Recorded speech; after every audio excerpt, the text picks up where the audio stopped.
Uyu munsi ngiye kukwereka uko washyira ifoto muri Word document. Biroroshye cyane.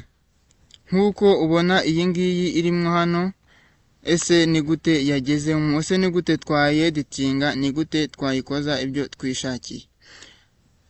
Nta kindi usabwa ni ukureba video kugeza irangiye, ndetse ukibuka gukanda subscribe kuri channel ya Jean Pierre TV.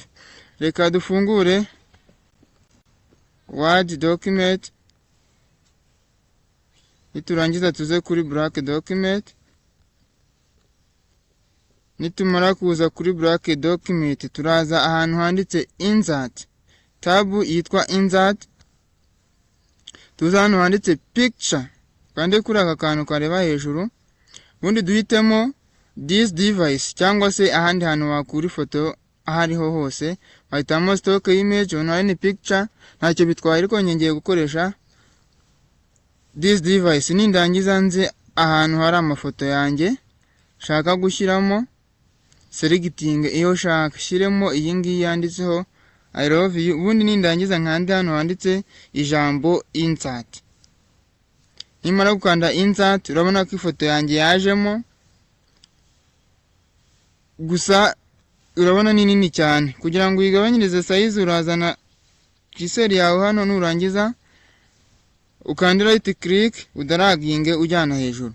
Ikindi urabona ifoto ntago nayimura ngo nyigire ishyire seta, nyishyiraho ushaka. Kugira ngo uyimure, uraza hano hari aka kantu kareba hasi kuri layout options, nurangiza uze hano hari imirongo iri behind text, nurangiza ukandeho. Numara gukandaho, ukande hano handitse mo, numara gukandamo ukande OK.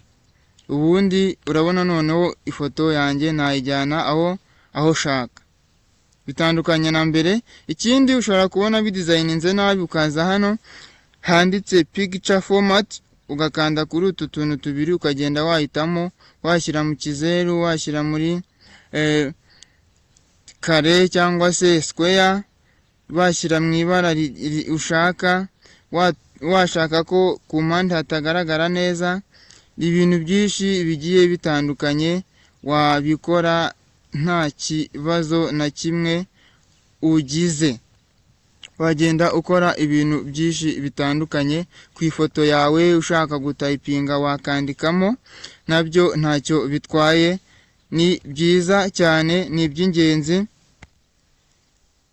kuba uri gukurikira ibi kuri Jean Pierre TV. Nizera ko gushyiramo ifoto ubyumvise.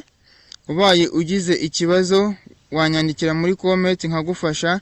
Nicyo mbereye hano, nige mwarimu Rukumbi wagufasha kwiga ibijyanye na ICT ukabyumva vuba kandi bitaguhenze.